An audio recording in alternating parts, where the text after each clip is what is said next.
Meus irmãos, hoje nós vamos dar prosseguimento no nosso estudo, como o Gabriel já falou, na nossa primeira epístola de Pedro. Então eu quero pedir para que você esteja abrindo a tua Bíblia, primeira carta de Pedro, lá no capítulo 3. E o Senhor permitindo, hoje nós vamos concluir esse capítulo 3 de Pedro. Abra lá.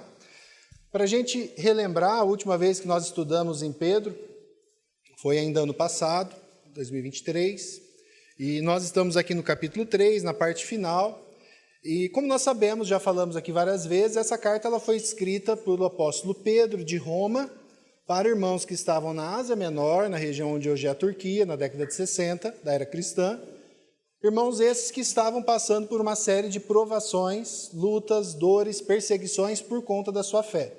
Muitos eram gentios, outros eram judeus, então era um público misto, mas todos ali, quando criam no evangelho, eles passavam a ser perseguidos, eles estavam sofrendo com isso.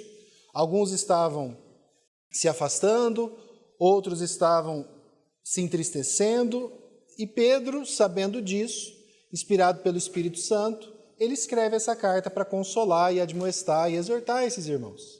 Então ele começa escrevendo falando da grandeza, da salvação que Cristo operou em nossas vidas. Pela graça de Deus, você esteve aqui de manhã, esse foi o assunto de manhã que o Alexandre trouxe, o pastor Alexandre, sobre Efésios capítulo 2, mas ele fala da salvação e começa com uma grande ações de graça sobre aquela salvação operada pelo Senhor na vida de todo crente. A partir daí, ele vai falar das consequências naturais dessa salvação em nossa vida. Se você creu no Evangelho, isso muda a sua vida. E ele vai falar de todas essas mudanças que são esperadas e que são naturais para cada crente, em cada um dos seus relacionamentos. E aqui no final do capítulo 3, ele vai falar sobre a prática do bem, nesses versos 13 até o fim, e do sofrimento. Porque mesmo você, sendo um crente que creu no Senhor, que vive uma vida cristã da melhor forma que você consiga viver, vivendo uma vida irrepreensível, ainda assim você pode, e possivelmente você será vítima de algum tipo de sofrimento decorrente da tua fé. Isso acontece. E como que a gente deve agir em relação a isso? Então, nos últimos estudos, nós falamos ali do verso 13 até o verso 17, Pedro ensinou a gente que nós devemos viver uma vida zelosa do que é bom, tentar não dar razão e não dar motivo para que falem de nós, porque se for para sofrer, não é para sofrer pelo mal que a gente faz, mas sofrer pela perseguição mesmo. Eu não quero dar motivos. Esse é um ponto. Mas ainda que eu não dê motivos, eu possa vir a ser perseguido. E caso isso aconteça, ele vai exortar a nós que, por meio dessa perseguição, nós estejamos prontos para dar razão da esperança que há em nós, porque se nós formos levados a tribunais, se nós formos questionados, nós precisamos estar prontos para responder o porquê da esperança que há em nós. Sabendo, inclusive, que se nós passarmos por esse tipo de provação, nós somos bem-aventurados. E ele vai falar, e é que hoje a gente vai prosseguir, mas como que Pedro conhece o coração do ser humano, porque ele é um homem como nós. Pedro, ele sabe, como eu também imagino que você sabe, porque eu também sei, que se alguém chegar para você em meio a um sofrimento terrível que eventualmente você esteja passando, injusto, uma perseguição por causa da sua fé, e alguém chegar para você e dizer assim, fique em paz, você é um bem-aventurado, porque você está sofrendo como Cristo também sofreu. Eu sei que naturalmente você vai falar, isso é muito bonito na teoria, mas é difícil, ninguém gosta de sofrer. Então, como que a gente pode experimentar essa sensação, esse sentimento, essa confiança de que nós somos bem-aventurados no sofrimento por causa do Senhor? Então, a partir de agora, no verso 18, a gente vai ver como. Ele vai dizer basicamente o seguinte, meus irmãos, vocês estão sofrendo por causa do Senhor? Então vocês são bem-aventurados, porque quem sofreu antes de vocês por causa da justiça foi quem? O próprio Cristo. Vocês estão seguindo o exemplo do próprio Senhor. E é isso que ele vai apontar. É nesse sentido que eu digo esse imitar a Cristo, seguir exemplo de Cristo. Você está sofrendo? Então você está muito bem acompanhado, porque Cristo também sofreu. Esse é o nosso exemplo, é para ele que a gente deve olhar, e é assim que Pedro, então, vai prosseguir no nosso estudo. Então, eu queria ler com vocês agora os versos 18 a 22, eu quero que você acompanhe aí. Pois também Cristo morreu uma única vez pelos pecados, o justo pelos injustos, para conduzir-vos a Deus, morto sim na carne, mas vivificado no Espírito, no qual também foi e pregou aos espíritos em prisão, os quais, no outro tempo, foram desobedientes quando a longanimidade de Deus aguardava nos dias de Noé, enquanto se preparava a arca, na qual poucos, a saber, 8 pessoas, foram salvas através da água, a qual, figurando o batismo, agora também vos salva, não sendo a remoção da imundícia da carne, mas a indagação de uma boa consciência para com Deus, por meio da ressurreição de Jesus Cristo, o qual, depois de ir para o céu, está à destra de Deus, ficando-lhe subordinados anjos e potestades e poderes. Vamos orar mais uma vez.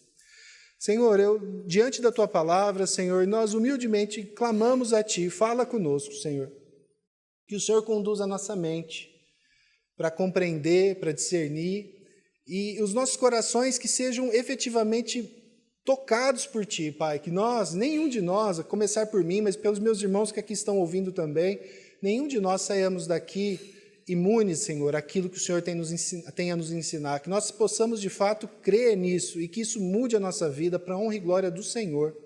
Se há alguém aqui que ainda não compreendeu, não sabe, não entende o que é o teu evangelho, não faz parte do teu corpo, Senhor, revela-te essa pessoa. E que o teu nome seja glorificado, Pai. Nós entregamos tudo em tuas mãos, em nome de Jesus. Amém. Então, esse vai ser o texto. Você já viu ali alguns trechos que talvez muitos compreendem que são trechos confusos ou difíceis de entender. Essa questão desceu ali...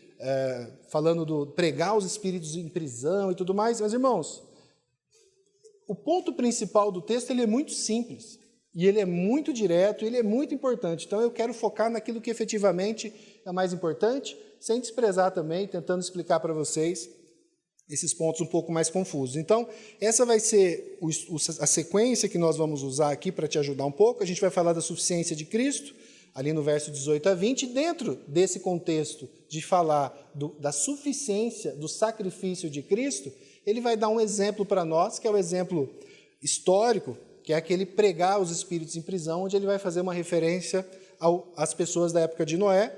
Depois, esse segundo ponto, salvos através da água. Você viu ali, ele falou muito sobre essa questão da água, do batismo que salva, e às vezes talvez você ficou um pouco confuso. Parece que está um pouco diferente daquilo que a gente já ouviu até aqui outras vezes. Mas a gente vai poder explicar a água como uma figura do batismo. O batismo salva? Essa é uma pergunta que a gente vai responder ali com base nesses versículos. E a indagação de uma boa consciência e, por fim, o resultado do sofrimento. O que todo esse sofrimento de Cristo, e que hoje nós sofremos olhando para Cristo, qual é o resultado disso? O que ele redunda? E é isso que a gente vai tentar enxergar. O primeiro ponto, então, é esse, a suficiência do sacrifício de Cristo. E a gente vai ler de novo ali o verso 18. Pois também Cristo morreu uma única vez pelos pecados, o justo pelos injustos, para conduzir-vos a Deus, morto sim na carne, mas vivificado no Espírito. Lembra que eu falei? Ele vinha falando, Pedro, até então na carta, vocês estão sofrendo muitas vezes sem motivo algum, vocês estão passando por muitas lutas e tribulações, mas vocês são bem-aventurados por isso. E aí ele aponta, Cristo também, e aí ele não vai nem falar só o sofrer, ele já aponta para a última coisa que pode acontecer com alguém que sofre e é perseguido, que é o quê? Morrer. Cristo, vocês estão sofrendo? Pois Cristo morreu. Uma única vez, pelos pecados, o justo pelos injustos, para conduzir-vos a Deus. Eles estavam sofrendo? Sim. Havia perspectiva de melhora para aqueles homens e mulheres? Não. E a história nos mostra que a perseguição que aqueles homens e mulheres sofreram no primeiro século, ela só cresceu até o século III. Ela foi aumentando, até o século III, quando diminuiu. Historicamente, a gente vê isso. Mas essa perseguição estava só começando. Eles não tinham perspectiva de melhora alguma. O que eles devem fazer? O que eles deveriam fazer? E a pergunta é, se você sofre, O que eu e você devemos fazer se essa é a nossa situação? E aqui Pedro é muito claro, ele já começa dizendo, você deve olhar para Cristo. Você deve olhar para Jesus Cristo, porque Ele é o nosso modelo, Ele é o nosso exemplo, Ele é o nosso irmão mais velho, é Ele que eu devo seguir e vocês também. Aqueles irmãos do século I deveriam seguir a Cristo, eu e você devemos seguir a Cristo, olhando para Ele e vendo aquilo que Ele passou e buscando nele a convicção, o descanso, o consolo, mesmo em meio à tribulação, à dor e ao sofrimento. Esse é o chamado. E quando a gente olha para o Senhor, ele foi perseguido injustamente? Foi, a gente sabe disso. E o que Jesus fez quando ele é perseguido injustamente? Eu sei que Jesus Cristo ele veio com um propósito bem definido, de morrer no nosso lugar. Foi para isso que ele veio e ele fez isso, e ressuscitou. Mas veja, a gente olha para a vida dele. Vocês veem, em algum momento, Jesus Cristo agindo de forma a ficar se lamuriando, se lamentando, murmurando, reclamando, blasfemando contra Deus. Em algum momento ele fez isso? Ele jamais fez isso. Esse é o nosso exemplo. É óbvio que vai ser muito difícil para nós não fazer isso. Pecado habita em nós e não habitava no Senhor. Mas Ele é o nosso modelo. É igual a Ele que eu devo ser. Então isso para mim já mostra algo muito importante. Nós sabemos que Ele nunca fez isso e nós não devemos fazer isso também. E por que Cristo não faz isso? Porque Ele é Deus e isso tudo que eu falei é pecado e Ele não peca. Mas Ele sabia o propósito pelo qual Ele veio ao mundo. Ele sabia o propósito pelo qual Ele estava sofrendo. Qual o propósito? O Gabriel já falou. Para a honra e glória do próprio Deus Trino. É para isso que Ele veio. Ele veio para a honra e glória do Pai. E aqui eu digo para vocês uma coisa que vocês já sabem. Todo mundo aqui, eventualmente, escolhe sofrer na vida. Todo mundo aqui escolhe sofrer na vida. Por exemplo, o que é mais fácil? Ficar em casa o dia inteiro ou trabalhar? Ficar em casa ou fazer um curso? Ficar em casa ou sair para uma missão? O que é mais fácil? Mais fácil é ficar em casa. E você escolhe deliberadamente sair da tua casa, acordar cedo e ir para um lugar. Por que você faz isso sabendo que vai ser difícil? Porque você tem que acordar de manhã, você tem que se arrumar, você vai gastar combustível, você vai passar por uma... Por quê? Porque você tem um propósito nesse sofrimento. Eu vou trabalhar o mês todo para que no fim do mês eu receba um salário. Eu vou fazer um curso de 2 anos para que ao fim do mês eu possa receber um diploma. Então, quando a gente tem o propósito pelo qual nós sofremos, quando a gente sabe qual é o propósito pelo qual nós sofremos, é muito mais fácil sofrer. Aquele sofrimento se torna até desejável. Desejável. Então, tem um monte de gente, por exemplo, estudando, por exemplo, para fazer um concurso, sabendo que ao fim ele vai ter que trabalhar. Mas eu quero trabalhar. Eu desejo isso, mesmo sabendo que vai ter momentos que sejam difíceis, por exemplo. Vocês conseguem entender isso? Então, quando Cristo sofre, Ele sabe o propósito pelo qual Ele sofre. Nós sofremos sempre por um propósito. Mas, infelizmente, ou felizmente, talvez, não vai ser revelado para mim e para você qual que é o propósito do nosso sofrimento de maneira específica. Talvez vai ser uma doença, talvez vai ser um problema familiar, talvez vai ser um problema financeiro, eu não sei qual que vai ser. E algumas vezes, na vida de vocês, você vai se lembrar de situações... Eu me lembro bem de uma irmã, que é uma irmã aqui da comunidade. Um dia ela comentou comigo, falou assim, irmão, eu fiquei indo na igreja tempos e tempos e tempos e tempos. Eu ia, eu entendia, voltava, ia, visitei a igreja, fui a outra igreja. O dia que o Senhor me colocou num centro cirúrgico, com câncer, quase cheio de com metástase, para uma cirurgia, que eu não sabia se ia sair viva dali... E o irmão foi e falou do evangelho para mim, que eu já tinha ouvido tantas e tantas vezes. Naquele dia eu criei. Glória a Deus por esse câncer. Nesse caso, essa irmã passou por um sofrimento terrível. E ela soube o propósito desse sofrimento na vida dela. Talvez, a maior parte das vezes que eu e você sofra, a gente não vai saber especificamente o porquê daquele sofrimento. Algumas vezes você sabe. Aquela vez lá furou o pneu do carro e eu acabei não chegando a tempo da festa e teve um quebra-pau na festa. Foi ainda bem que eu não fui. Então, algumas vezes nós sabemos, mas muitas vezes nós não sabemos. Mas existem algumas outras coisas que nós sabemos. Eu sei, por exemplo, que, segundo o Salmo 139, Deus, Ele guarda e cuida de cada um dos meus dias e que cada um dos meus dias está escrito e determinado no seu livro antes que qualquer um deles houvesse. Ou seja, há algum segredo para Deus acerca daquilo que eu vivo ou das lutas e dificuldades que eu passo? Não há. Eu sei, porque está em Romanos capítulo 8, verso 28, que todas, dor, morte, luto, doença, todas as coisas cooperam para o bem daqueles que amam a Deus. Mas está doendo. Todas as coisas cooperam. Talvez eu não consiga entender nesse plano. Nesses 60, 70, 80 anos que eu vou viver aqui, talvez eu não vou conseguir entender. Mas eu confio que há um propósito no meu sofrimento. Eu confio que Deus sabe o que Ele está fazendo. Eu confio que a tesoura dele, como o irmão do passado disse, a dolorosa tesoura de poda está em mãos hábeis, que sabem o que estão fazendo. Então essa é uma confiança que nós temos que ter. O seu sofrimento jamais vai ser sem propósito, ainda que você não entenda. E ainda que a gente morra sem entender. Mas há um propósito. Deus, Ele sempre tem um propósito. E sabendo então desse propósito de honrar e glorificar a Deus, de que forma esse propósito de Cristo, de honrar ao Deus Trino, ao Deus Pai, ao Deus Trino, a gente sempre quando fala do Deus Trino em si, de que forma que ele se manifesta nesse texto aqui? Quando o justo, que é Jesus Cristo, morre pelo injusto. Jesus Cristo, ele veio sabendo que era esse o propósito da vinda dele aqui na terra, e era isso que ele deveria fazer para glorificar o Pai. O justo precisava viver uma vida perfeita e justa, e ao fim se entregar pelos injustos, eu e você, para que depois ele fosse ressuscitado e assim honra fosse dada ao Deus Pai. Esse era o propósito, esse é o propósito dele. Agora, o justo veio pelos injustos. O que faz você injusto? O que me faz injusto? Irmãos, o que nos faz injustos é o pecado. É o pecado. O fato de nós sermos pecadores. E é triste falar isso, mas essa é a minha situação e essa é a sua situação também. Nós amamos mais o pecado do que a Deus a maior parte das vezes.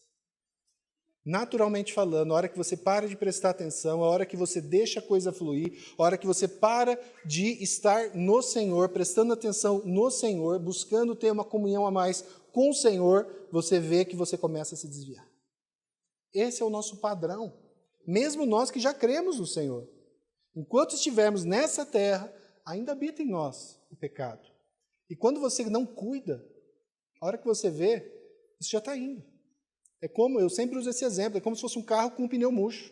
Se você solta do volante, o que acontece com ele?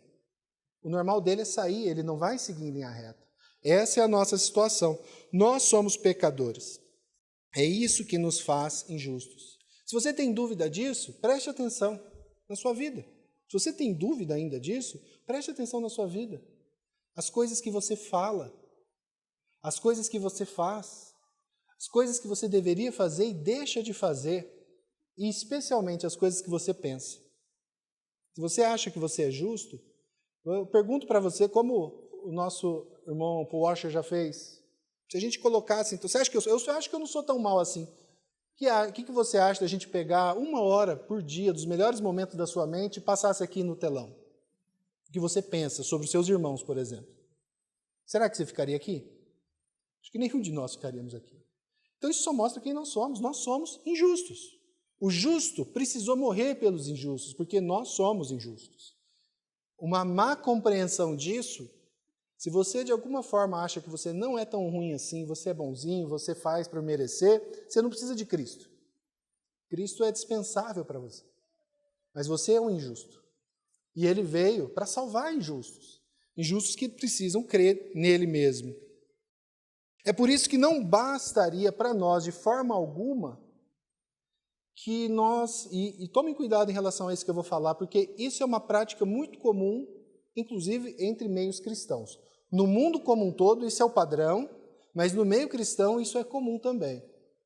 Muitas pessoas acabam enxergando a Cristo como se fosse um exemplo de moral. Um grande mestre que veio dar bons conselhos e bons ensinamentos, e que se eu prestar atenção e obedecer um ou outro, isso aí vai ser suficiente para mudar a minha vida. Mas esse grande mestre de moral com bons ensinamentos, Buda é. Confúcio é. Você vai ler Confúcio e vai ter muitas coisas interessantes lá. Maomé tem coisas boas que ele escreveu. Mestres de moral, eles trazem, sabe o quê? Coisas interessantes, coisas boas, às vezes algumas coisas ruins, e que te dão uma direção. Faça isso. Jesus Cristo, ele, de alguma forma, ele deu a direção para nós, e ele deixou registrado na palavra dele. Mas Jesus não é um mestre de moral. Jesus, ele veio para morrer no nosso lugar. Jesus, ele veio, o justo, morrer pelo injusto. Sabe por quê? Porque se você tentou, de alguma forma, você veio de outra religião, ou mesmo como cristão, você tenta olhar para Jesus e eu vou imitar o exemplo de Jesus. Sem você ser uma nova criatura, você sabe muito bem que você não consegue. Você toma uma decisão aqui no domingo. A partir de hoje, eu vou ler a Bíblia todos os dias e vou dar esmola para todo mundo que me pede, eu vou fazer isso, isso, isso. Janeiro é um mês ótimo para a gente fazer esses desejos de colocar, falar, vamos fazer isso daí. Quantos chegam em fevereiro? Pouquíssimos chegam em fevereiro. A gente faz no domingo, geralmente não chega na quarta-feira. A gente não consegue. Sabe por quê? Porque nós não precisamos de um exemplo. Nós precisamos de alguém que morra no nosso lugar para que nós possamos estar vivendo a vida dele. Ele vive em nós e nós vivemos nele. É por isso que quando você crê em Jesus Cristo como seu Senhor e Salvador, é possível que haja mudança real. Porque como Jesus ensinou para Nicodemos, lá no capítulo 3 de João, importa-vos nascer de novo. Não basta saber. Nicodemos era um homem que sabia. Ele era um membro do Sinédrio, ele sabia da Bíblia, tudo que era escritura naquele momento ele sabia de cor. Ele precisava saber para estar na posição dele, como mestre. Mas o que Jesus falou? Isso não basta. Um conhecimento meramente intelectual não basta. Importa-vos nascer de novo. É isso que precisamos. É isso que nós precisamos. Nós precisamos não de um exemplo moral, nós precisamos de alguém que dê a sua vida por nós. E é isso que Jesus fez. É isso que ele fez. O nosso problema, então, não está só no campo da nossa intelectualidade. Porque se fosse um problema intelectual, por exemplo, eu faço tal coisa porque eu creio que isso é melhor por causa dessa e dessa e dessa razão. É por isso que eu peco. Bastaria que alguém viesse com um argumento melhor e me convencesse do argumento. Olha, o seu argumento é falho por isso, ele tem uma falácia. Mas eu te digo, eu vou te convencer, olha, o argumento correto é esse. Você não deve, então, mais fazer isso. Sempre quando alguém chega para você e tenta te convencer a não fazer algo com base no argumento, às vezes você escuta e fala, você tem razão, mas eu vou continuar fazendo a mesma coisa. Porque o problema não está na tua mente, o problema está no seu ser. Cada célula do teu corpo está contaminado pelo pecado. O teu espírito é contaminado pelo pecado. Os seus pensamentos são contaminados pelo pecado. Por isso que não basta você convencer. É lógico que, como eu já falei isso no último estudo em Pedro, é importante que nós saibamos responder à razão da esperança que há em nós. Mas, no fim das contas, mudança real só acontece quando a pessoa nasce de novo, e quem faz isso é o Espírito Santo, não é um convencimento nosso.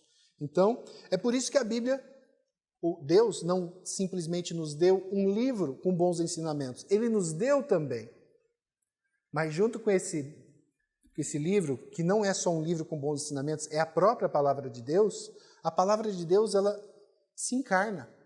Ele vem à terra e Ele vive no meio de nós, né? E como João falou, e nós o tocamos, nós o ouvimos, nós o escutamos, e a palavra de Deus encarnada é Jesus Cristo.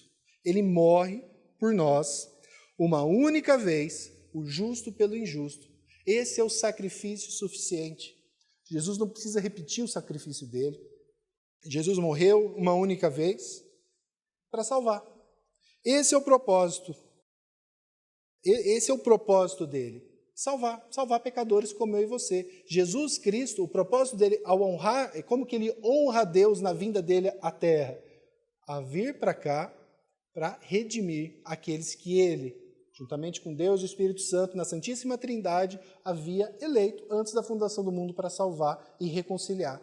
É assim. que ele faz isso, e o verso 18 nos deixa isso muito claro. Jesus, ele morreu, e aqui a gente vê de maneira bem clara, eu até destaquei. Por que Jesus morreu? Para que ele veio à terra e morreu? Para conduzir-vos a Deus. O que é conduzir? Levar. Né? Quando uma pessoa doente, por exemplo, está ali precisando de ajuda, o que você faz? Você conduz aquela pessoa. Jesus, ele veio para nos conduzir a Deus, e é por isso que ele morreu. Ele morreu para nos conduzir a Deus. Esse é o propósito da vinda de Cristo aqui na terra. É por isso que ele veio. Ele não veio simplesmente para trazer boas notícias no sentido que o mundo vê. Eu tenho uma ideia nova para você. Lembra quando Paulo foi pregar em Atenas? Vamos ouvir esse tagarela, vamos ouvir que ideias que ele tem. Paulo não tinha ideias. Paulo, ele falava de uma pessoa, ele queria falar da cruz. E quando eles percebem isso, eles falam, isso a gente não quer ouvir. Jesus morreu então para nos conduzir a Deus, e não qualquer Deus, não o Deus das suas ideias, mas o Deus das Escrituras, o Deus que se revelou nas Escrituras. Ele morreu para nos inserir no seu corpo. É para isso que Jesus veio. Ao morrer no nosso lugar, nós fomos inseridos no corpo dele, que é a igreja, que está reunida aqui, que se reúne no mundo todo, para que nós fôssemos um só com ele. É para isso que Jesus morre. Para que nós fôssemos feitos um com ele. Vocês entendem que isso não está só na esfera do meu pensamento, do meu convencimento, mas isso está na esfera do meu ser? Eu não sou mais eu, já não sou mais eu, mas é Cristo que vive em mim. E eu estou nele também. Isso muda tudo, meus irmãos.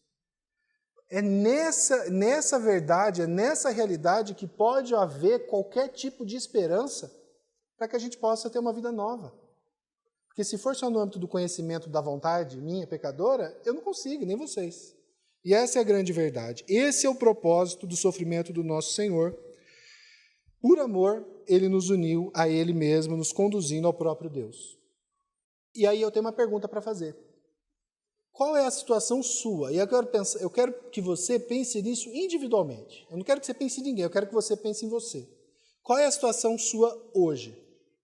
Quem é Jesus para você hoje? Jesus é um grande mestre que você admira? Quando eu era ateu, eu nunca tive birra de Jesus. Eu achava Jesus um grande mestre, que tinha bons ensinamentos. Eu achava bonito ver pessoas falando de Jesus. Eu gostava até de assistir filmes de Jesus. Porque olha cada ensinamento bonito.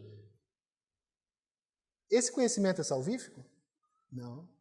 Grandes mestres existem muitos aí. Ou Jesus, ele é o seu Senhor ou o seu Salvador, ou ele não é nada.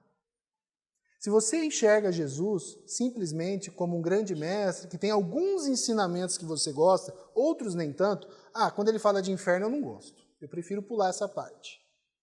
Então você não conhece a Cristo, você não conhece a Jesus. Eu quero que você pense nisso. Não basta ter simpatia por Cristo.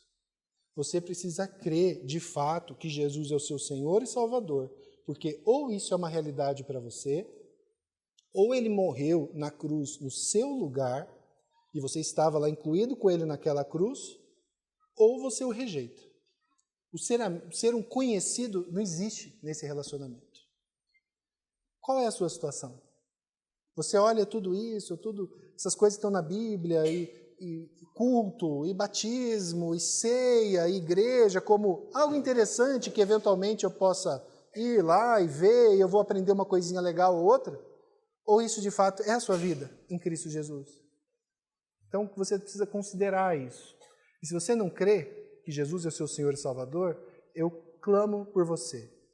Se coloque diante de Deus, se arrependa. Isso você pode fazer isso agora. Arrependa-se dos seus pecados.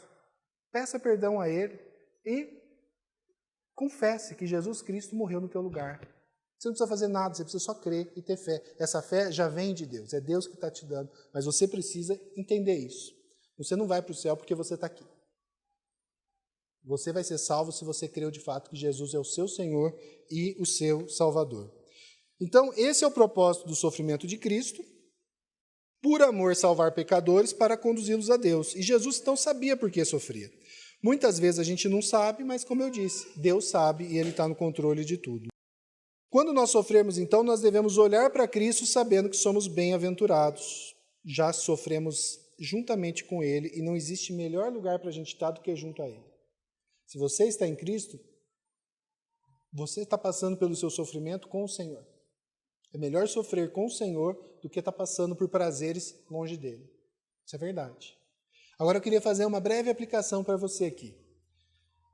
Se você está passando por esse tipo de sofrimento, aqui o apóstolo ele já trouxe para nós a base onde a gente pode tirar força para ter segurança, descanso e consolo. É Cristo. Tome cuidado para que quando você estiver passando pelo processo de sofrimento, tome cuidado com a tua mente. A tua mente vai te levar para lugares confusos. Um dos maiores pecados do crente comum é a murmuração, é a reclamação. É você ficar reclamando e se cheio de autocomiseração, com dó de você mesmo, coitado de mim, porque não o outro, porque isso acontece comigo.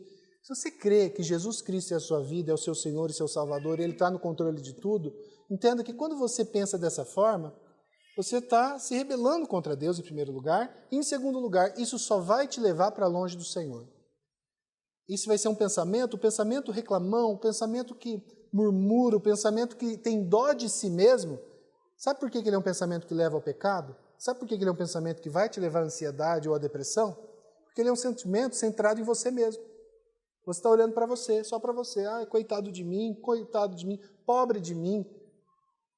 Nós estamos em Cristo, irmãos. Jesus morreu no nosso lugar.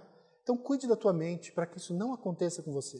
Cuide da tua mente, entregue esses pensamentos mentirosos, esses pensamentos egoístas e autocentrados, entregue aos pés da cruz e fala, Senhor, eu luto com isso, eu entrego em tuas mãos, me trata disso, eu quero lutar contra isso, eu não quero viver mais assim. E confesse ao Senhor e continue a viver. Você vai ser tentado a sua vida inteira, mas você vai ter que aprender a lutar. E quanto mais a gente aprende a lutar, mais que pela graça de Deus Ele vai dar vitória em relação a isso. E aí vem um exemplo histórico, então. Aqui Pedro ele vai fazer uma digressão. O que é uma digressão? É quando você sai um pouco do assunto que você está falando, que você lembra de outra coisa e fala. Então, quem fala muito, eu falo bastante, eu faço muito isso. E às vezes você está falando de um assunto, a hora que você vê, você está falando de outro, e você já... Então, eu não sou o único. Pedro faz, Paulo faz, tem bastante gente que faz isso. Mas só para você entender, por exemplo, alguém chega e fala assim, ontem no futebol, quem que fez os gols ontem? Aí eu falo assim, ontem, eu não fui, né? Eu só estou chutando aqui, mas ontem o primeiro gol foi o Noede que fez, o segundo gol foi o Matheus que fez. E falar em Matheus, sabia que eu tenho um sobrinho que chama Matheus, ele mora lá em Maringá? Aí eu começo, vocês entendem? A pergunta era sobre futebol, eu já estou falando sobre, isso é uma digressão, você está falando sobre, Noede está rindo, ele não fez nenhum gol ontem, que eu fiquei sem olhar. Mas isso é uma digressão, é quando você sai um pouco. Aqui Pedro, ele está falando do quê? Ele está falando do exemplo de Cristo como a base para a gente encontrar descanso para o nosso sofrimento hoje. E aí ele vai dizer o seguinte, ele vai prosseguir falando de um exemplo que todo mundo conhecia, até a gente conhece hoje, que é o exemplo de Noé. Se você se lembrar, em Gênesis 6, teve um momento na história que aconteceu isso daqui que eu projetei ali na tela. Gênesis 6, 5. O Senhor viu, olha o jeito que estava a terra naquele contexto. O Senhor viu que a perversidade do homem tinha aumentado na terra e que toda a inclinação dos pensamentos do seu coração era sempre e somente para o mal. Olha a situação. Você acha que está ruim hoje, né? A gente sempre acha que a nossa situação é a pior de todas. O pior momento do mundo, da história é hoje. Isso aqui era a situação na época de Noé. Todo o pensamento do coração era sempre e somente para o mal. Mas, naquela época, e aí a gente sabe o que Deus resolveu fazer. Deus resolveu destruir aquele mundo através de um dilúvio. Mas naquele contexto havia um homem, que se você ver no verso 9, está escrito lá, que ele era justo, íntegro entre o povo de sua época. E ele andava com Deus. Esse homem era Noé. Noé também, a gente aprende, até o próprio Pedro vai dizer isso para nós na segunda carta de Pedro, que ele era o proclamador da justiça, ele era um apregoador da justiça, ele pregou a palavra de Deus naquele período em que ele viveu na sua terra, mesmo sendo hostilizado de todos os lados, porque todos os propósitos do coração do homem naquele contexto eram maus. Pedro vai dizer para nós e atestar, e a palavra de Deus atesta, que Noé foi um proclamador, um apregoador da justiça. Noé ficou 120 anos construindo essa arca. num contexto mundano de uma perversidade extrema, e ele deu bom testemunho nesse período. Ele deu um bom testemunho. Então, pensa comigo, você acha que essa epopeia que Noé passou foi tranquilo para ele? Foi fácil para ele? No mundo de uma perversidade extrema, aquele homem pregando a justiça e construindo uma arca. Imagina o tanto que tiraram sarro desse homem naquela época, naquele momento. Ou seja, o sofrimento desse homem foi real. Foram 120 anos só nesse período que nós temos atestado aqui que ele ficou construindo. O sofrimento dele, da família dele, foi real, porque ele cria em algo, confiava em alguém, num Senhor que os outros rejeitavam. O motivo do sofrimento dele era esse, no fim das contas. Só que aí é que está. Noé, isso talvez você não fica claro quando a gente lê lá em Gênesis, mas Noé, quando ele pregava a verdade, e ele pregava a Deus naquele contexto daquela época, ele não estava sozinho. Ele não estava sozinho. Porque o verso 18 vai nos ensinar o quê? Que Jesus morreu na carne. Jesus morreu na carne, significa a morte física de Jesus Cristo. Jesus foi morto fisicamente, foi colocado dentro de uma tumba e foi fechado ali. Mas Jesus foi vivificado no Espírito. Nós cremos nisso. Jesus foi morto na carne, mas foi vivificado no Espírito. Que Espírito é esse que vivifica a Cristo? Que Espírito é esse? Esse Espírito que vivificou a Cristo, ressuscitando Cristo entre os mortos, é o Espírito Santo de Deus. É o próprio Espírito Santo que vivifica Cristo e faz com que ele ressuscite.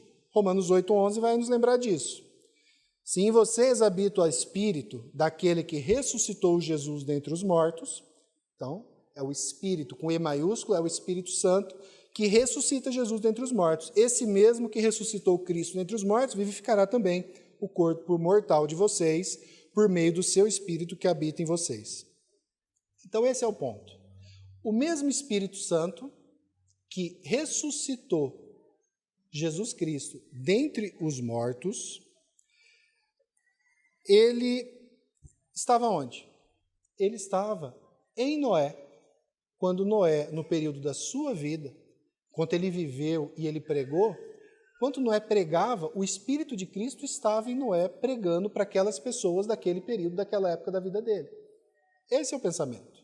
Aquelas pessoas ouviram do Evangelho pregado naquele contexto por Noé, enquanto Noé estava sendo conduzido pelo próprio Senhor em espírito. E é interessante porque Pedro, não vai ser a primeira vez que ele fala isso. Se você lembrar disso, faz bastante tempo que a gente estudou, mas lá em 1 Pedro, ele vai dizer que o Espírito de Cristo também estava nos profetas. Quando os profetas indagavam saber das coisas sobre o Messias que viria, o Espírito de Cristo estava nos profetas que pregavam. Da mesma forma, o Espírito de Cristo estava em Noé pregando para aqueles homens. Aqueles homens, quantos creram? Nenhum. Todos rejeitaram. Os únicos que foram salvos foram Noé e os 7, mais 7 ali da sua casa. Todos rejeitaram. E o que aconteceu com cada um desses homens que rejeitaram a mensagem? Foram para o inferno. Eles estão aprisionados até hoje. Esse é o significado, então, desse texto. Preste atenção agora, depois de uma breve explicação, e depois eu vou explicar mais uma vez, porque de fato não é o comum nosso, a gente está aqui fazendo referências antigas e tudo mais, mas a culpa não foi minha, foi Pedro que escreveu assim. De fato, ele faz referências e não explica muita coisa. Possivelmente os destinatários dele, naquele contexto, para eles isso era claro, mas para nós não é tanto. Ele vai dizer o quê? Cristo morreu uma única vez pelos pecados, o justo pelos injustos, para conduzir-vos a Deus. Morto sim na carne, mas vivificado no Espírito, no qual também foi e pregou aos espíritos em prisão, os quais, no outro tempo, foram desobedientes quanto a longanimidade de Deus aguardava nos dias de Noé, quanto se preparava a arca, na qual poucos, a saber, 8 pessoas, Noé mais os 7 da família dele, foram salvos através da água. Então esse é o contexto. Basicamente é isso que esse texto quer dizer. Não é nada de muito místico, mas é algo que está claro. E aí, quando a gente olha para 1 Pedro, você vê que bate exatamente com aquilo que ele fala. O Espírito de Cristo estava nos profetas? Sim. Ele fala isso de maneira clara e direta e expressa no capítulo 1. E agora ele está dizendo que o Espírito de Cristo estava também em Noé, enquanto Noé pregava para aqueles homens. Eu vou pôr aqui uma paráfrase que Augusto Nicodemos fez desse mesmo texto. Uma paráfrase é quando você pega um texto e você reconta ele com as suas palavras, de uma forma que talvez fique um pouco mais simples, por exemplo. Então eu vou pôr aqui o texto do nosso irmão Augusto Nicodemos. Cristo morreu em sua condição humana, mas foi ressuscitado pelo Espírito de Deus. Mediante esse mesmo Espírito, ele pregara por meio de Noé as pessoas que viveram antes do dilúvio, cujos espíritos estão agora em prisão, aguardando o juízo final. Essas pessoas não obedeceram a Deus naquela época, ainda que Deus tenha aguardado pacientemente durante o tempo em que Noé estava preparando a arca. Isso aqui é uma paráfrase do texto. Basicamente seria isso. Não ir muito além, não tem nada de muito místico. Talvez você estranhe um pouco e fale, mas eu já ouvi diferente. Essa posição aqui, se você for sair conversando com irmãos de outras igrejas, o grosso do meio evangélico em geral hoje crê não nisso. Eles vão crer numa visão um pouquinho mais mística, onde de fato Jesus teria morrido, quando Jesus morreu, naqueles 3 dias que ele ficou morto, ele desceu ao inferno e ali ele pregou para aquelas pessoas que estavam ali mortas, e ali ele pregou, e aí ninguém sabe se alguém creu ou não creu, porque o texto não fala, mas essa é a visão mais comum, até como uma interpretação mal feita daquilo que está no credo apostólico, que não diz isso, desceu ao inferno, não é isso que o texto diz. Então as pessoas entendem dessa forma, mas essa interpretação ela é problemática por vários motivos. Primeiro, porque a Bíblia é muito clara de que não existe uma doutrina de segunda chance. Segundo, porque vai contra aquilo que o próprio Cristo falou. Cristo falou para aquele ladrão ao seu lado, hoje eu estarei contigo onde? No paraíso, não no inferno. E aí você fala, mas por que Jesus Cristo ia pregar só para aquelas pessoas da época de Noé? Será que ele pregou para outros também? Tipo, não, vocês não, eu só vou falar para essa turma. Então, tem uma série de problemas, e aqui, essa interpretação, nós queremos que seja aquela que, de fato, está mais de acordo com uma teologia bíblica mais completa, que é aquilo que a palavra ensina. O que isso tem a ver com tudo que a gente está falando? Ele está dando mais um exemplo. Vocês estão sofrendo? Cristo também sofreu. Vocês estão sofrendo? Noé também sofreu. E o que aconteceu com Noé? Ele foi honrado. Ele sobreviveu. Não é só uma sobrevivência física. Ele sobreviveu e ele foi para o céu. Ele está junto de Deus, ele vai ressuscitar um dia junto com todos os crentes. Essa é a situação dele. Certo? Próximo ponto, salvos através da água. Prosseguindo então nesse raciocínio sobre a salvação operada na vida de Noé, Pedro ele já puxa outro ponto e continua falando do assunto que aparentemente não tem nada a ver com o que ele estava falando, mas a gente vai falar porque ele falou. Mais um ponto ali. Ele vai dizer isso daqui. Se preparava a arca, na qual, a arca, poucos, a saber, 8 pessoas foram salvos através da água, a qual, figurando o batismo, agora também vos salva, não sendo a remoção da imundícia da carne, mas a indagação de uma boa consciência para com Deus por meio da ressurreição de Jesus Cristo. Então, primeiro ponto, a água é uma figura do batismo. O dilúvio em si, aquele dilúvio que aconteceu, e nós cremos, ele aconteceu historicamente, porque a Bíblia registra isso, é uma figura do batismo que nós temos hoje. Isso quem diz? Sou eu? Não, quem diz é a palavra de Deus, aqui está expresso. Então, de toda a geração de Noé, somente 8 pessoas sobreviveram. E o instrumento que Deus usou, tanto para salvar quanto para destruir, foi qual? A água. A água matou todas aquelas pessoas daquela geração. Mas foi a água também que fez com que aqueles 8 se salvassem. Mas como a água? Foi a água que fez, de fato, a arca levantar. Então, houve salvação por meio da água. Mas que óbvio, é óbvio mesmo. É isso mesmo. A água que salva. O que faz um barco levantar? Tem um filme muito bom, baseado numa história real, chama Dunkirk. Ele conta a história de uma batalha que aconteceu na Primeira Guerra Mundial e que eles estavam tentando remover pessoas inglesas que estavam ali numa invasão mal feita na França, eles precisavam remover aquelas pessoas. E alguns homens, soldados ingleses, eles se escondem num barco. Só que esse barco está encalhado por causa da maré baixa. Então, aqueles homens eles ficam ali escondidos o dia inteiro e pedindo, esperando, e desesperados e ansiosos para que acontecesse o quê?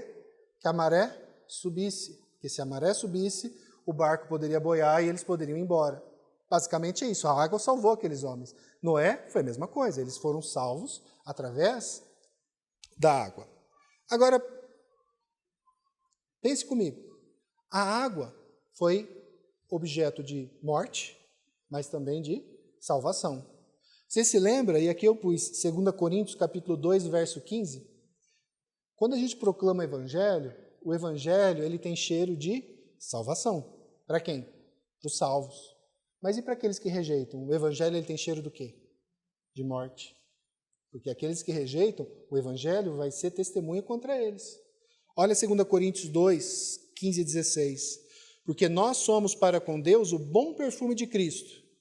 Nós que proclamamos o evangelho, que damos testemunho dele. Tanto entre os que estão sendo salvos, como também entre os que estão se perdendo. Para com estes, os que estão se perdendo, nós somos cheiro de morte. Por isso que você, quando você serve a Deus e você vive uma vida santa e você dá um bom testemunho do Senhor, às vezes você vai ser considerado tão ofensivo em alguns meios. As pessoas não vão te querer lá. O mero fato de você ser uma pessoa normal e que está falando do Senhor e vive uma vida normal é ofensivo. Ou pessoas fazendo um monte de coisa errada, isso a gente aceita. Mas a pessoa que tenta fazer as coisas mais ou menos do jeito, de acordo com a vontade de Deus, isso é ofensivo. Por quê? Isso lembra aquelas pessoas do cheiro da morte. Enquanto eu continuar nesse jeito, eu vou para o inferno. E essa pessoa me lembra disso toda hora. Então ele quer que você saia para que ele continue ali junto com as outras pessoas para que ele não se lembre disso. Essa é a realidade. Cheiro de morte. A mesma pregação da palavra é a expressão de salvação para alguns e condenação para outros, e por isso que ela é vista como ofensiva para tantos. Mas assim, voltando para a água. A água salvou? Está aqui, está escrito, a água salvou eles. E matou? Matou também. Para Noé, havia alguma dúvida de que a água por si só não devia ser objeto da adoração dele? Não. Noé sabia que quem tinha salvo ele não era a água e nem a arca. Era quem? O próprio Deus. Por isso que quando ele desce da arca, o que ele faz? Ele vai erigir um altar a Deus, para agradecer a Deus pelo que Deus fez. Aí você fala assim, Danilo, você acha que quem quer ser o bobo de fazer um altar para a arca? Os judeus fizeram. Lembra das serpentes? Quando as serpentes estavam picando e tudo mais, e Deus mandou se levantasse uma serpente de bronze. Qual que foi o próximo passo deles? Eles queriam adorar a serpente. Deus mandou destruir aquela serpente. Eles não reconheceram a Deus como Salvador. E aqui, mais uma vez, poderia ter acontecido? Claro que poderia. Para Noé era muito claro, quem havia salvo era Deus. O instrumento que ele usou foi a arca? Foi a água? Foi, mas foi Deus quem salvou, e por isso que ele glorificou a Deus. E é com base nessa compreensão de que quem salva é Deus e não o instrumento de Deus, é que a gente deve ler os versos 20 e 21. Aqui, esse trechinho aqui. No qual poucos, a saber, 8 pessoas foram salvos através da água. A água não salva, mas é através da água, a qual, figurando o batismo, agora também vos salva nesse mesmo sentido, como um instrumento. O batismo, por si só, ele não salva e ele nunca salvou ninguém. Do mesmo jeito que não foi aquela água que salvou a Noé, foi Deus, o Senhor das águas, que salvou Noé. Foi a salvação operada por Deus. Então, a água em si, ela é só um símbolo nesse sentido. No caso de Noé, não foi nem símbolo, foi real. No nosso caso, o batismo, ela simboliza a água, mas não é ela que efetivamente não salva. E o próprio texto vai dizer isso, né? Olha o que ele vai dizer no verso 21. Não sendo a remoção, o batismo, ele não remove a imundícia de vocês.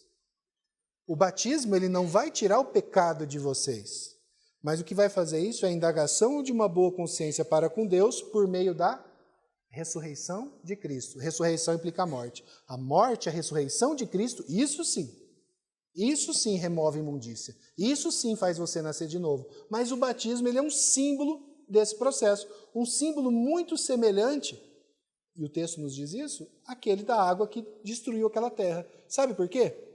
Porque cada vez que um de nós cremos no Senhor e publicamente nós professamos a nossa fé diante de todo mundo por meio do batismo, nós estamos fazendo a mesma coisa que Noé fez. A gente está dando um testemunho público a todo mundo da salvação operada por Deus. E nós estamos dizendo a todos vocês que rejeitam essa água, todos vocês estão destinados à condenação.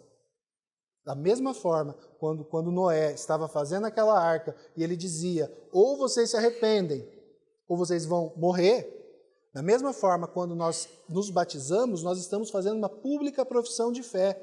Se você rejeita isso, você vai ser condenado. E é por isso que o batismo é um símbolo tão impactante. E aqui a referência basicamente é essa. É a referência da arca, do dilúvio, com, de fato, aquilo que a gente passa quando a gente vai passar pela realidade do batismo. O batismo não tem nenhum poder místico nele mesmo. Ele é só uma representação, ele é um ato que simboliza algo que aconteceu em nós, dentro de nós. Nós cremos no Senhor. E aqui mais uma aplicação que eu quero fazer para vocês. Você creu no Evangelho? Você creu que Jesus Cristo é o seu Senhor e Salvador? E você ainda não foi batizado? Então eu digo, batize-se. Você precisa ser batizado. Isso não é uma opção. Então assim, como eu disse lá atrás, existem duas posições, só duas posições. Ou você está em Cristo ou você rejeita Cristo. Não existe o simpatizante de Jesus. Então, eu creio no Evangelho. Eu creio que Jesus é meu Senhor, eu creio que Jesus é meu Salvador. Mas eu não para batizar também, aí já é demais. Então, possivelmente você não crê. Mas se você crê, e você tem dúvidas, ou tem lutas, ou tem dificuldades, talvez isso se deva a você ter sido influenciado por alguns ensinos muito comuns, especialmente nas nossas épocas atuais, especialmente aqui no Brasil, onde os ensinos neopentecostais são tão fortes, de que para você ser batizado, você precisa ouvir uma voz, ter um sonho, ter uma revelação, você vê luzes ou alguma coisa espetacular acontecer, e aí agora eu vou ser batizado. Eu falo, agora falando de experiência própria, né? A gente não deve ficar se vangloriando, então eu não vou vangloriar, vou falar de coisa ruim a meu respeito. Quando eu comecei a ir para a igreja, comecei a ouvir do Evangelho, eu criei no Evangelho, eu fiquei muito tempo esperando isso. Fiz curso de batismo, fiquei 1 ano fazendo, a hora que terminou, eu falei, não, mas eu não senti nada ainda. E a pergunta era, mas você crê? Eu creio, mas eu não sentia, parece que eu tinha que sentir uma voz me chamando, até que para mim ficou claro. Eu creio que Jesus é meu Senhor e meu Salvador, eu creio que Ele morreu no meu lugar, eu creio que a minha vida é nova vida. É por isso que eu quero ser batizado. E eu estou até hoje esperando essa voz vir falar comigo, ela não veio falar, eu não vi nenhuma luz, eu não vi nada disso ainda. Então, se precisa ter, vocês estão enroscados, porque eu mesmo nunca tive. Vocês conseguem entender isso? O batismo é um mandamento, é uma ordenança, não é a gente que decide. Se você creu, você é batizado. Você não deve batizar se você não sabe se você creu. Eu não tenho dúvidas, eu não sei, eu rejeito ainda Cristo. Aí você não deve batizar, mas se você crê que Jesus morreu no teu lugar, batize-se. Não, mas não batize, isso é uma ordem, isso aqui não é um pedido, é uma ordem, tá bom? E a indagação de uma boa consciência. O que é a indagação de uma boa consciência? Eu já vou deixar até aqui o pastor Nicodemos falar para a gente também. Uma boa consciência, que representa e culmina nisso tudo que eu estou falando, é o quê? É um apelo a Deus para que Ele nos conceda sempre uma consciência limpa. Viver de consciência limpa é um resumo da vida cristã. O verdadeiro cristão procura sempre viver diante de Deus, fazendo o que é certo, de forma que a sua consciência esteja sempre limpa. Com base nisso, esse cristão ele indaga a Deus, isso é, busca em plena dependência dele, ou clama, apela, indaga, pede a Deus que ele conceda essa consciência boa. O batismo é um símbolo disso. Então, a sua consciência, a consciência do cristão, ela deve estar sempre limpa. Ah, mas e quando eu peco? Quando você peca, você tem advogado junto ao Pai. Então, se você pecou, você vai pegar esse advogado e vai fazer o que está escrito lá em 1 João. Você vai pegar o seu advogado que você tem junto ao Pai e vai se valer dele e vai pedir perdão a Deus por conta daquilo que Cristo fez na cruz por você. Você não vai ficar lutando, por quê? Você vai pedir perdão e se arrepender e mudar. É isso que faz. A consciência pesada, a consciência culpada, ela é dada pelo Espírito Santo para te mostrar e apontar o teu pecado. É para isso que ela serve. E graças a Deus, é como se fosse a dor. É bom que tenhamos dor, porque quando você tem dor, você sabe, não vou pisar mais nesse local, eu preciso procurar um médico. Então, se a sua consciência te acusa, e aqui é uma outra aplicação que eu faço, a tua consciência te acusa, algumas pessoas, quando são acusados pela consciência por conta de algum pecado, ao invés de buscar o Senhor em pedido de perdão e arrependimento, confissão e mudança, eles ficam com aquilo, eu quero sofrer um pouco mais. Lembra daquela pessoa melancólica? Eu acho que eu não mereço ser perdoado. Eu acho que eu não mereço ser tratado. Eu vou continuar aqui sofrendo, como se tivesse prazer naquela dor. O nome disso é masoquismo. Isso é uma doença, isso aí é uma coisa errada. Você pecou? Você está diante de Deus se sentindo culpado? Vai e peça perdão a Deus. É isso que você tem que fazer, pedir perdão. Se arrepender e pedir perdão. É para isso. Crente não deve ficar com a consciência pesada por muito tempo. Veio o Espírito Santo te convencendo do pecado, peça perdão. Arrependa e muda. Se cair de novo, a gente vai conversar de novo. Mas agora é isso. É por isso que a nossa consciência deve sempre estar limpa. E isso tudo é por causa da ressurreição de Jesus Cristo. É por causa da morte e da ressurreição dele que a gente pode experimentar. E por fim, agora a gente conclui no verso 22. Qual é o resultado desse sofrimento todo? O sofrimento de Cristo, o sofrimento de Noé, o sofrimento dos irmãos da Ásia Menor, o sofrimento meu e seu. Se nós estamos em Cristo, o verso 22 nos mostra o que aconteceu com o nosso Senhor Jesus Cristo, o qual, Jesus, depois de ir para o céu, está à destra, à direita de Deus, ficando-lhe subordinados anjos e potestades e poderes. Todo o sofrimento de Cristo redundou em glória para Ele mesmo. Ele morreu, Ele venceu a morte, Ele ressuscitou. E hoje, onde Jesus está? Jesus ele foi colocado por Deus com todo o direito que Ele tem à destra, numa posição de honra e glória, porque Ele merece essa honra e Ele merece essa glória. E, meus irmãos, se nós estamos em Cristo, nós podemos desfrutar de toda essa bênção, de toda essa alegria, de todo esse regozijo, como herdeiros também dessa mesma herança. Não foi isso que Pedro falou lá no começo? Nós somos herdeiros dessa mesma herança. Se você está em Cristo, saiba, você talvez vai passar por muito sofrimento nessa vida, como Cristo passou, e o dele foi muito maior do que qualquer sofrimento que a gente tenha passado. Mas esse sofrimento, ele redunda em glória ao Senhor, e de alguma forma nós experimentaremos essa glória no porvir. Essa deve ser uma palavra de consolo para nós. Não vai resolver talvez os problemas de vocês. Não vai tirar dor, não vai sarar a doença, não vai trazer dinheiro, não vai resolver o problema familiar. Mas, se eu estiver em Cristo, de alguma forma, ainda que nada melhore, mas tudo isso vai redundar em glória a Ele, e eu estarei lá com Ele, para a honra e glória dele mesmo, não nossa, dele.